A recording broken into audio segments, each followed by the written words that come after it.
Hello friends, welcome to IBM Tech Tamil. இன்னைக்கு நம்ம இந்த வீடியோல பார்க்க போகிறது கண்டிஷனல் ஆப்பரேட்டர் டைப்ஸ் ப்ரீவியஸ் வீடியோவில் 2 டைப் பார்த்தோம். இன்னைக்கு பேலன்ஸ் இருக்கக்கூடிய 2 டைப்பை பற்றி பார்க்க போகிறோம். இப்போ இந்த வீடியோ ஃபஸ்ட் டைம் பார்க்குறீங்க அப்படின்னா சப்ஸ்கிரைப் பண்ணுங்கள், பக்கத்தில் இருக்க பெல் பட்டனை ப்ரெஸ் பண்ணி நோட்டிஃபிகேஷன் ஆல்ல போட்டுருங்க.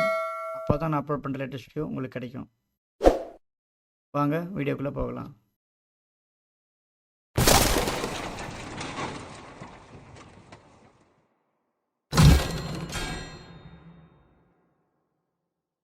இந்த வீடியோவில் ரிமைனிங் இஃப் ஸ்டேட்மெண்ட் பற்றி பார்க்க போகிறோம். என்னென்ன அப்படின்னா இஃப், எல்இஃப், எல்ஸு, அப்புறம் நெஸ்டட் இஃப். இதை பற்றி நம்ம ப்ரீவியஸ் இயரில் எக்ஸ்ப்ளனேஷன் கொடுத்துட்டோம். இருந்தாலும் ஒவ்வொரு வியூ மாதிரி பார்த்துடலாம். இஃப் கண்டிஷன் சாட்டிஸ்ஃபேக்ஷன் ஆச்சுன்னா அந்த பிளாக் எக்ஸிக்யூட் ஆகும். அப்படி இல்லை ஃபால்ஸ் ஆகிடுச்சு அப்படின்னா எல்இஃப்க்கு போகும். அந்த கண்டிஷன் ஃபால்ஸ் ஆகிடுச்சு அப்படின்னா டிஃபால்ட்டான எல்ஸுக்கு போயிடும். இதுதான் இஃப், எல்இஃப், எல்ஸோட ஆக்ஷன்ஸ். நெஸ்டட் இஃப் ஒரு கண்டிஷன் எக்ஸிக்யூட் பண்ணணும். அந்த கண்டிஷன் சாட்டிஸ்ஃபேக்ஷன் ஆயிடுச்சு அப்படின்னா அதுக்குள்ளே மல்டிபிள் கண்டிஷன் நம்ம யூஸ் பண்ணிக்கலாம். அப்படி இல்லை ஃபஸ்ட்டு கண்டிஷனே எக்ஸிக்யூட் ஆகலை, ஃபெயிலியர் ஆயிடுச்சு அப்படின்னா எல்ஸ் பார்ட்டுக்குள்ளே மல்டிபிள் கண்டிஷன் நம்ம யூஸ் பண்ணிக்கலாம். இதுதான் நெஸ்டட் இஃபோட ஆக்ஷன்ஸ். இது ஓவர்வியூ தான். நம்ம ப்ரோக்ராம் எக்ஸிக்யூட் பண்ணி பார்க்கலாம். அப்போ உங்களுக்கு கிளியரான ஐடியா கிடைக்கும். இஃப், எல்இஃப், எல்ஸ் ஸ்டேட்மெண்ட் பார்க்க போகிறோம். இதில் கொஞ்சம் சின்ன மாடிஃபிகேஷன் பண்ணிக்கிறேன். நான் எக்ஸ் வேல்யூக்கு பாரு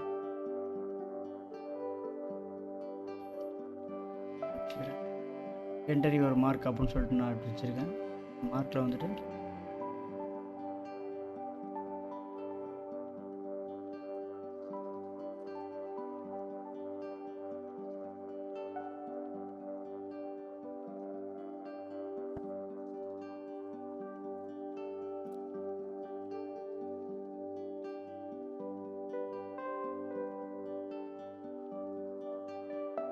இப்போ எக்ஸு 95க்கு மேலே இருந்துச்சு அப்படின்னா எக்ஸலன்ட் பிரிண்ட் பண்ண சொல்லியிருக்கேன்.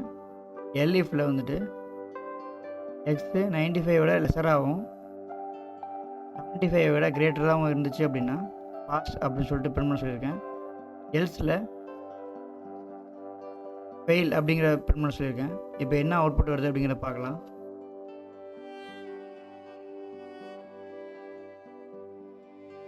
இப்போ என்டர் யுவர் மார்க் அப்படின்னு கேட்குது. இப்போது நான் 96 அப்படின்னு கொடுக்குறேன். இப்போது எக்ஸலண்ட் அப்படிங்கிற அவுட்புட் வந்துடுச்சு. இன்கேஸ் நான் 93 அப்படின்னு கொடுக்குறேன் அப்படின்னா 93 அப்படின்னு கொடுக்குறேன் அப்படின்னா பாஸ் அப்படின்னு வச்சு. காரணம் 95 காட்டணும் லெஸரு, 75 காட்டணும் கிரேட்டர். இப்போது 75க்கு கீழே விச் மீன்ஸ் 74, 73 அப்படின்னு நான் கொடுத்தேன் அப்படின்னா எனக்கு ஃபெயில் அப்படிங்கிற அவுட்புட் வரணும்.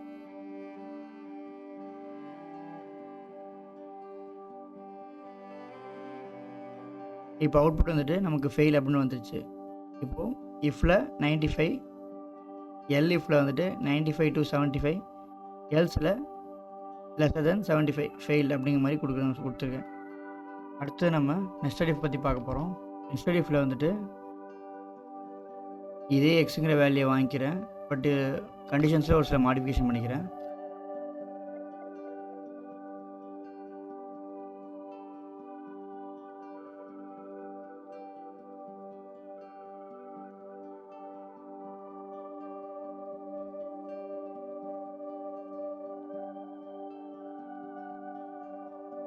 ஃபஸ்ட்டு இஃப் கண்டிஷனில் எக்ஸு கிரேட்டர் தென் 75 செக் பண்ணும். 75க்கு மேலே இருந்துச்சு அப்படின்னா கண்டிஷன் ட்ரூ உள்ளே வரும். திரும்ப இன்னொரு இஃப் செக் பண்ணுறேன். அதில் கொடுத்துருக்க எக்ஸ் 75க்கு மேலே இருந்துச்சு, ஏற்கனவே கண்டிஷன் ட்ரூ ஆயிடுச்சு. திரும்ப 95க்கு மேலே இருந்துச்சு அப்படின்னா எக்ஸலண்ட் அப்படின்னு பிரிண்ட் பண்ணும். இல்லை 95க்கு லெஸராக இருந்துச்சு அப்படின்னா பாஸ் அப்படிங்கிற பிரிண்ட் ஆகும். ஃபஸ்ட்டு கண்டிஷனே ஃபெயிலியர் ஆகிடுச்சு அப்படின்னா டிஃபால்ட் எல்ஸுக்கு ஃபெயில் அப்படிங்கிறது பிரிண்ட் பண்ணிடும். இதுதான் நெஸ்டட் இஃப். ஒரு இஃப்குள்ளே இன்னொரு இஃப் போட்டிருக்கோம். இது மாதிரி நீங்கள் மல்டிபிள் இஃப் போட்டுக்கலாம். நம்ம பெரிய ப்ரோக்ராம் எக்ஸிக்யூட் பண்ணும்போது அந்த எக்ஸாம்பிள் பார்க்கலாம். இப்போ ரன் பண்ணி பார்க்கலாம். இப்போ மார்க் 76 அப்படின்னு கொடுக்குறேன். பாஸ் அப்படிங்கிற வந்துருச்சு. என்ன காரணம் அப்படின்னா ஃபஸ்ட்டு கண்டிஷன் சாட்டிஸ்ஃபேக்ஷன் ஆகிடுச்சு, 75க்கு மேலே இருக்குது. அப்போது ஃபஸ்ட்டு கண்டிஷன் சாட்டிஸ்ஃபேக்ஷன், ரெண்டாவது கண்டிஷன் செக் பண்ணும்போது அங்கே ஃபெயிலியர், 95க்கு மேலே இல்லை. ஸோ அப்படிங்கிறதால பாஸ் அப்படிங்கிற பிரிண்ட் பண்ணிடுச்சு. இப்போ அடுத்தது இப்போது 96 அப்படின்னு நான் கொடுக்குறேன் அப்படின்னா எக்ஸலண்ட். ஃபஸ்ட்டு கண்டிஷன் சாட்டிஸ்ஃபேக்ஷன் ஆயிடுச்சு. 75க்கு மேலே இருக்குது. அதே மாதிரி 95க்கு மேலேயும் இருக்குது. அதனால் எக்ஸலண்ட் அப்படிங்கிறது பிரிண்ட் ஆயிடுச்சு. இப்போது அதே வந்துட்டு நான் 74 அப்படின்னு கொடுத்தேன் அப்படின்னா ஃபெயில். ஏன்னா ஃபஸ்ட்டு கண்டிஷன் ஃபெயில். ஸோ அப்படிங்கிறதுல எக்ஸிக்யூட் ஆகி வெளியே வந்துச்சு. இது வரைக்கும் இஃப், எல்இஃப், எல்ஸு, நெஸ்டட் இஃப்பை பற்றி நம்ம பார்த்தோம். இந்த வீடியோ உங்களுக்கு புரிஞ்சிருக்குன்னு நான் நம்புகிறேன். இந்த வீடியோ பிடிச்சிருந்துச்சு அப்படின்னா லைக் பண்ணுங்கள், கமெண்ட் பண்ணுங்கள், ஷேர் பண்ணுங்கள், சப்ஸ்கிரைப் பண்ணுங்கள். மறக்காமல் பக்கத்தில் இருக்க பெல் பட்டனை ப்ரெஸ் பண்ணி நோட்டிஃபிகேஷன் ஆலில் போட்டுருங்க. அப்போ தான் நான் அப்லோட் பண்ண லேட்டஸ்ட் வீடியோ உங்களுக்கு கிடைக்கும். இன்னொரு நல்ல வீடியோவில் வந்து பார்க்குறேன். தேங்க்யூ.